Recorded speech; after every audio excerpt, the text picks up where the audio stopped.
从某一天开始，你发现原本跟你无话不说的小孩，突然只剩下不知道，知道了。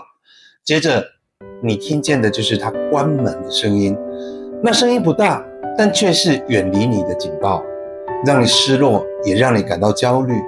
这不是青春期在作祟，而是你忽略了孩子已经长大，已经不是那个整天都在问你为什么的小朋友。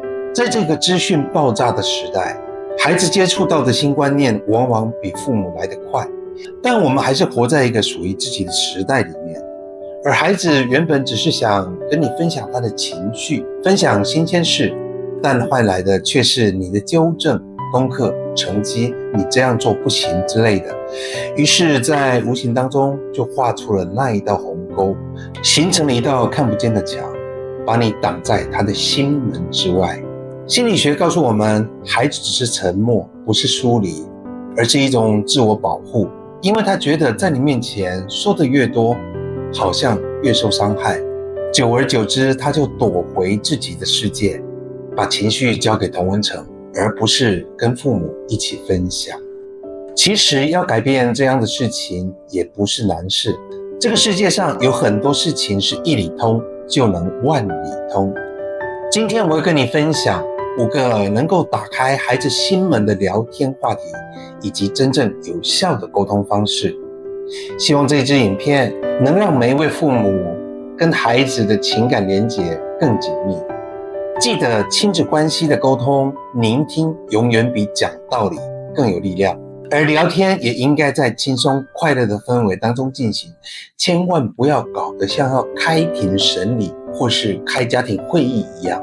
这5个话题也不用一次聊完，可以分几天，分几个时机慢慢的聊。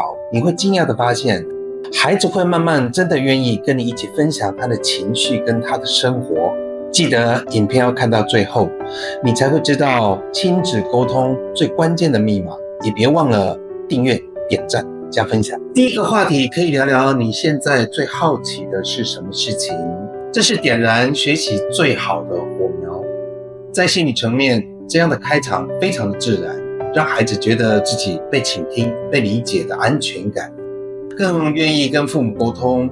父母可以顺势的问，为什么这件事情让你觉得这么的有趣？这能引导孩子思考兴趣的来源跟自我察觉的能力。第2个话题可以聊聊你现在的偶像是谁，你喜欢他什么样的特质。偶像往往是在无形当中内心投射出来的理想形象，可以听孩子们怎么描述偶像来了解孩子。在沟通的技巧上，可以延伸的问，你觉得自己有没有哪一些特征跟他相似的呢？用心的听他描述，你就能分析孩子潜在的理想型人格密码。切记这个时候不要加以评论，也许孩子跟你分享的偶像，你根本就不知道他是谁，但是你可以跟孩子说，你可不可以告诉我关于你偶像更多的讯息，也让我欣赏一下。只要孩子跟你说的越多，你就越能了解孩子的理想性格。第3个话题可以跟孩子聊聊，有哪些事情让你觉得很开心的或是难过的事情。在心理层面上，这是对孩子的情绪察觉，对自己情绪的判定。这不只是在连结情感上的共鸣点，也能了解孩子的得失心跟抗压能力。当孩子跟你分享快乐的事情的时候，我相信你也会非常的快乐。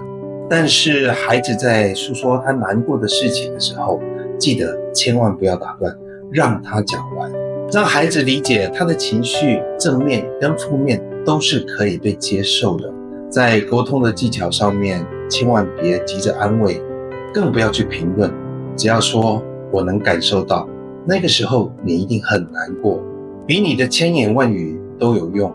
这是在建立孩子情绪的安全感。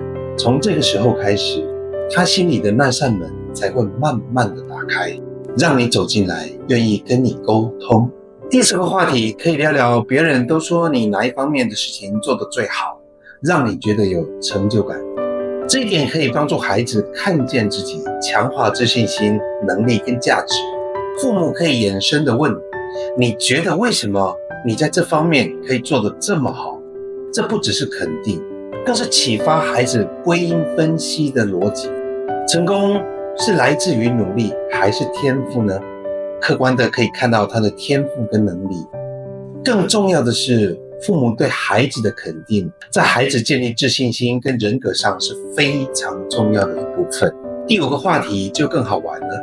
如果你也当爸爸或是妈妈，或是当一位老师，你最想教他们的是什么？